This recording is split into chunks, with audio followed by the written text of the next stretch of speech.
బాబాయ్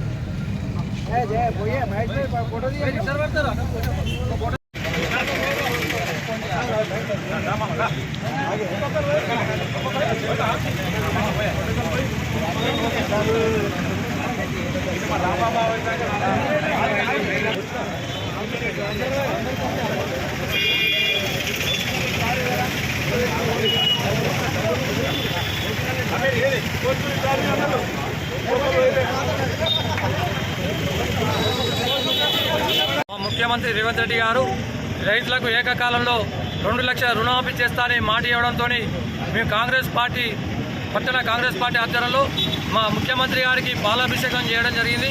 అదేవిధంగా ప్రజలు మీరు బీఆర్ఎస్ పార్టీని కానీ బీజేపీ పార్టీని కానీ వాళ్ళ కల్లబొల్లి మాటలు నమ్మవద్దు. ఆ రోజు తెలంగాణ వచ్చిన తర్వాత తెలంగాణ ప్రభుత్వం ఏం చేస్తలే అంటే మాకు పసిగుడ్డును ఇచ్చిందో ఇప్పుడే అమ్మాడుతున్నాం, ఇప్పుడే కూర్చుంటున్నాం, నిలబడుతున్నాం అని 5 ఏళ్ళు పబ్బం గడిపిన బీఆర్ఎస్ పార్టీ మళ్ళీ 5 ఏళ్ళు గెలిచిన తర్వాత దోసుకున్నారు. మా రాష్ట్రం వచ్చిన తర్వాత అప్పుల కుప్పగా మార్చిలు కాబట్టి ప్రభుత్వం ఈ రాష్ట్రాన్ని మెల్లమెల్లగా ఇచ్చిన హామీలన్నీ మా ముఖ్యమంత్రి గారు ఒకటి తర్వాత ఒకటి చేస్తూ ఉన్నాడు. ఇవాళ ఆగస్టు 15వ తారీఖు నాడు రైతులకు 2 లక్షల ఏకకాలం రుణమాఫీ చేస్తున్నారంటే ఆ ఘనత మా ముఖ్యమంత్రి గారికి దక్కింది. అదే పోతే ఈ నియోజకవర్గంలో నచ్చి మెచ్చి గెలిపించిన నాయకుడు మన ఆదిశరణ గారు.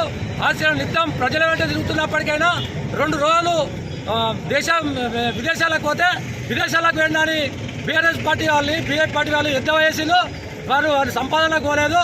అక్కడ ఉన్న ప్రజలు ఉన్నారు కాబట్టి వాళ్ళు పిలిచిలు కాబట్టి ఆ రోజు పోవడం జరిగింది.